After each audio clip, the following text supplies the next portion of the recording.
ವಿಚ್ಛೇದನ ಕೋರಿ ಕೋರ್ಟ್ ಮೆಟ್ಟಿಲಿರೋ ಯುವ ಶ್ರೀದೇವಿ ಭೈರಪ್ಪ ವಿಚಾರದಲ್ಲಿ ಈಗ ನಟಿ ಸಪ್ತಮಿ ಗೌಡ ಎಂಟ್ರಿ ಹಾಕಿದ್ದಾರೆ.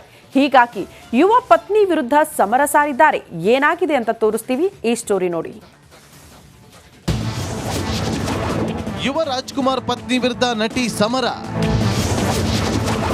ನ್ಯಾಯಾಲಯದ ಮೆಟ್ಟಿಲೇರಿದ ಸಪ್ತಮಿ ಗೌಡ.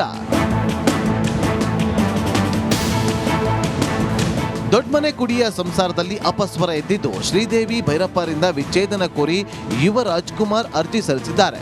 ಈ ವಿಚಾರ ರಾಜ್ಯಾದ್ಯಂತ ಭಾರಿ ಚರ್ಚೆಯಲ್ಲಿದ್ದು, ಅಗೌರವ, ಮಾನಸಿಕ ಕ್ರೌರ್ಯದ ಆರೋಪ ಹೊರಿಸಿ ಕೌಟುಂಬಿಕ ನ್ಯಾಯಾಲಯದಲ್ಲಿ ವಿಚ್ಛೇದನಕ್ಕೆ ಅರ್ಜಿ ಸಲ್ಲಿಸಿದರು. ಸುದ್ದಿ ವೈರಲ್ ಆಗ್ತಾ ಇದ್ದಂತೆ ಹೇಳಿಕೆ ಬಿಡುಗಡೆ ಮಾಡಿದ್ದ ಶ್ರೀದೇವಿ ಪತಿ ಯುವ ವಿರುದ್ಧ ಅಕ್ರಮ ಸಂಬಂಧದ ಆರೋಪ ಮಾಡಿದ್ರು. ಅಲ್ಲದೆ ಸಪ್ತಮಿ ಗೌಡ ಹೆಸರನ್ನ ಕೂಡ ಪ್ರಕರಣದಲ್ಲಿ ಎಳೆದು ತಂದಿದ್ರು.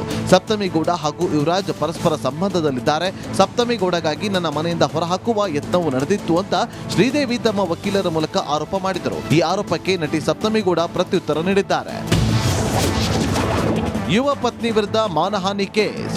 ಶ್ರೀದೇವಿ ಭೈರಪ್ಪ ವಿರುದ್ಧ ನಟಿ ಸಪ್ತಮಿ ಗೌಡ ನ್ಯಾಯಾಲಯದ ಮೆಟ್ಟಿಲೇರಿದ್ದು ತಮ್ಮ ವಿರುದ್ಧ ಮಾನಹಾನಿಕರ ಹೇಳಿಕೆ ನೀಡದಂತೆ ಕೋರ್ಟ್ ಮೆಟ್ಟಿಲೇರಿದ್ದಾರೆ. ವಕೀಲ ಶಂಕರಪ್ಪ ಅವರ ಮೂಲಕ ಮಾನಹಾನಿ ಮೊಕದ್ದಮೆ ಹಾಕಿದ್ದಾರೆ. ದಂಪತಿ ನಡುವೆ ಸಪ್ತಮಿ ಗೌಡ ಹೆಸರು ಬಂದಿದ್ದು ವೃತ್ತಿ ಜೀವನದ ಮೇಲೆ ಪರಿಣಾಮ ಬೀರಲಿದೆ. ಆದ್ದರಿಂದ ಇನ್ನು ಮುಂದೆ ನಟಿಯ ಬಗ್ಗೆ ಎಲ್ಲಿಯೂ ಮಾತಾಡದಂತೆ ಲೀಗಲ್ ನೋಟಿಸ್ ನೀಡಲಾಗಿದೆ.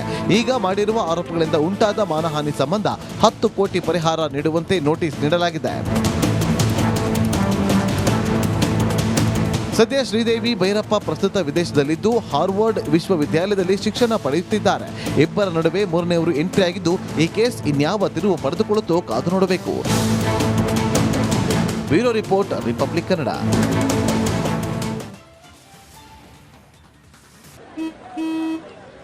ನಡಿ, ಈಗ ಶುರು ಮಾಡೋಣ.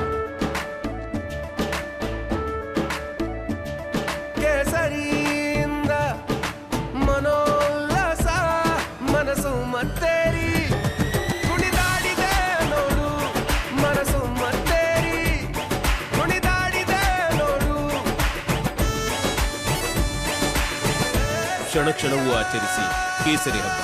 ವಿಮಲ್, ಬಾಯಲ್ಲಿ ಹೇಳಿ ಕೇಸರಿ. ಆ ಊರಲ್ಲಿ ಕಳೆದ ವರ್ಷದ ಬರ ಈಗಲೂ ಕಾಡ್ತಾ ಇದೆ. ಪರಿಣಾಮ ದುನಿಯಾನೇ ಫುಲ್ ದುಬಾರಿ ಆಗ್ಬಿಟ್ಟಿದೆ. ತರಕಾರಿ, ಸೊಪ್ಪು, ಹಣ್ಣುಗಳ ಬೆಲೆ ಗಗನಕ್ಕೇರಿದೆ. ಈ ಕುರಿತ ವರದಿ ಇಲ್ಲಿದೆ.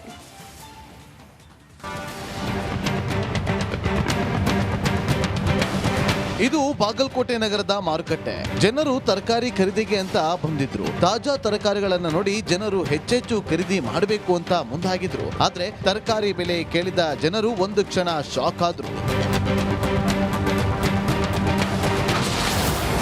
ದುನಿಯಾ ತುಂಬಾ ದುಬಾರಿ ಗುರು.